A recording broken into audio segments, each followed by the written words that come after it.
शाम की breaking news की शुरुआत करेंगे इस वक्त की बड़ी खबर के साथ। एमपी में भारी बारिश का अलर्ट जारी है। 8 जिलों में भारी बारिश का अलर्ट। ग्वालियर चंबल संभाग में अलर्ट जारी किया गया है। मुरैना भिंड शिवपुरी में येलो अलर्ट जारी किया गया, तो दतिया निवाड़ी में भी येलो अलर्ट जारी किया गया है। लगातार बारिश से नदियां उफान पर है। निचले इलाकों में बाढ़ से भारी नुकसान का आकलन लगाया गया है। बड़ी जानकारी से आप सभी को रूबरू करा रहे हैं, जहां लगातार बारिश के चलते लोगों की परेशानी बढ़ी हुई है। तो एक बार फिर भारी बारिश का अलर्ट जारी किया गया। 8 जिलों में भारी बारिश का अलर्ट जारी किया गया है, जिसके तहत ग्वालियर चंबल संभाग में अलर्ट जारी किया गया है। मुरैना भिंड शिवपुरी में भी येलो अलर्ट जारी किया गया। ज्यादा जानकारी के साथ सहयोगी निहारिका शर्मा जुड़ चुकी है हमारे साथ। सीधा रुख करेंगे सहयोगी की ओर। निहारिका, क्या कुछ अपडेट, पूर्वानुमान और क्या कुछ लगाया गया मौसम विभाग की तरफ से?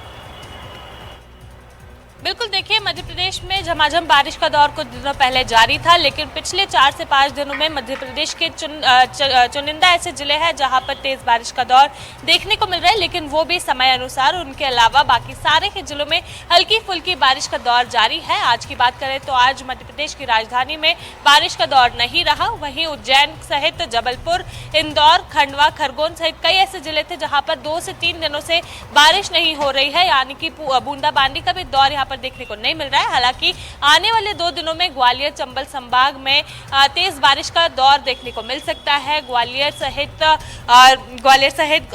मुरैना, भिंड, शिवपुरी, दतिया, निवाड़ी में येलो अलर्ट बारिश का जारी किया गया है। वहीं अन्य जितने भी जिले हैं मध्य प्रदेश के, वहां पर बूंदाबांदी का दौर जारी रहेगा। देखिए, पिछले कई दिनों से यहां पर 2 एक्टिव थे सिस्टम, जिसके चलते भारी बारिश का दौर देखने को मिल रहा था, लेकिन पिछले दिनों से वो जो दोनों सिस्टम थे वो डल हो चुके थे और आने वाले अब कल से, यानी कि कल से अब हमें एक बार फिर से बारिश का दौर देखने को मिल सकता है। 2 ऐसे सिस्टम फिर से मध्य प्रदेश पर जोर बनाएंगे, जिसके चलते जो दबाव बनेगा उसके चलते बारिश का दौर हमें देखने को मिल सकता है। देखिए, पिछले दिनों में गुना और शिवपुरी में भारी बारिश देखने को मिली थी, जिसके चलते बाढ़ के हालात भी बन गए थे। अभी मंदाकिनी नदी जो है वो उफान पर चल रही है, जिसके चलते कई जगह पर जलस्तर जो है वो बढ़ गया था, जल भराव की स्थिति बनी थी। हालांकि फिलहाल मध्य प्रदेश में बाढ़ के हालात नहीं है, लेकिन यमुना नदी स्तर जो खतरे के निशान से ऊपर बह रही है, उसके चलते कई ऐसी जगह है जहां पर खतरे के निशान के ऊपर नदियां बह रही है, लेकिन वहां पर रेड अलर्ट जारी करके उन इलाकों को खाली करा लिया गया था। फिलहाल सारी स्थिति सामान्य है। बिल्कुल,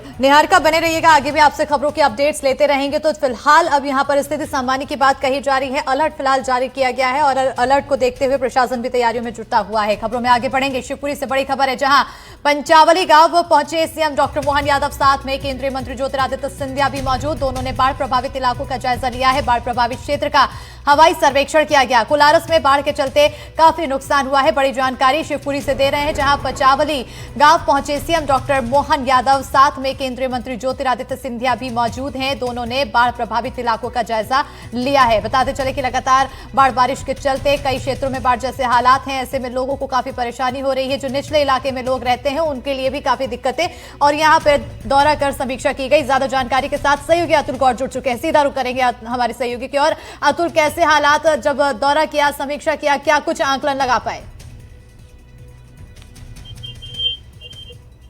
जी बिल्कुल, देखिए अस्मिता, हम आपको बताएं कि जिस जगह पर हम खड़े हुए हैं ये पडोरा चौक है शिवपुरी का, और पटेल चौक के नाम से इसको जाना जाता है। और इसके ठीक पीछे मुख्यमंत्री मोहन यादव का जो हेलीकॉप्टर है वो पहले भोपाल से चला, फिर गुना पहुंचा, और गुना में बाढ़ पीड़ितों को मिलने के बाद, उनसे संवाद स्थापित करने के बाद, उनकी समस्या सुनने के बाद इस जगह आकर के हेलीपैड पर रुका, और हेलीपैड से वो उतर करके बाय रोड पंचावली, जो कि कोलारस विधानसभा क्षेत्र का शिवपुरी का इलाका है, उसने ग्रामीणों से संवाद किया और कहीं ना कहीं उनको ये आश्वासन दिया। मुख्यमंत्री डॉक्टर मोहन यादव ने साफ तौर पर कहा कि विधानसभा चालू है और लोकसभा चालू है, ऐसे में अगर मैं आपके बीच में हूं तो आपकी मैं कितनी चिंता करता हूं, यकीनन यही बात आपको बताने के लिए आया हूं। आपकी पल पल की चिंता है और किसी भी तरह के मुआवजे को लेकर के मैं कटिबद्ध हूं। मैं आपको वचन देता हूं कि एक एक क्षति जिसको हुई है, चाहे वो पशु की क्षति हो, चाहे मकान की क्षति हो, चाहे कृषकों को उनके खेतों में खड़ी हुई फसल की क्षति हुई हो, मैं सबको उनकी क्षति पूर्ति के लिए आश्वासन देने यहाँ आपके बीच में आया हूँ।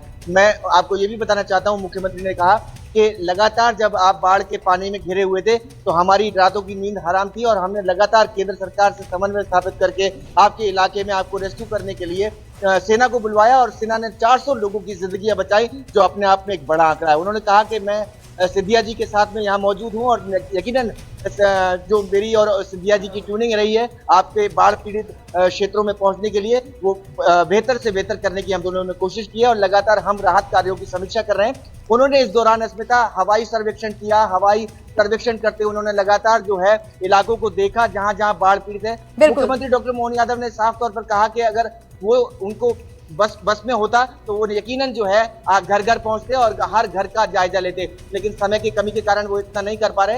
लेकिन सबको आश्वासन देते हुए उन्होंने कहा कि बिल्कुल समय की कमी थी, लेकिन सभी को उन्होंने आश्वासन जरूर दिया है और आने वाले समय में क्या कुछ मदद मुहैया कराई जाएगी इस पर भी नजर बनी रहेगी। अतुल, बहरहाल बहुत शुक्रिया तमाम जानकारी देने के लिए। तो लगातार बारिश के चलते बाढ़ जैसे हालात कई क्षेत्रों में है, सबसे ज्यादा असर निचले इलाकों पर पड़ा है और ऐसे में उनके लिए क्या कुछ व्यवस्था की जा रही है इस पर भी नजर बनी हुई है। साथ ही साथ यहाँ पर समीक्षा की आंकलन लगाया।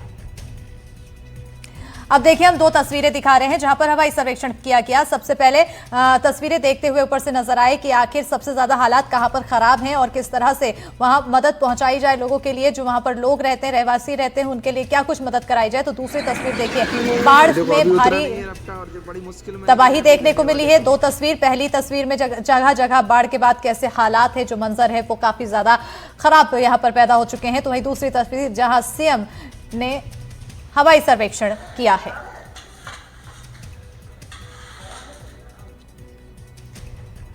बढ़ेंगे खबरों में आगे। भिंड से बड़ी खबर है, बाढ़ के बाद की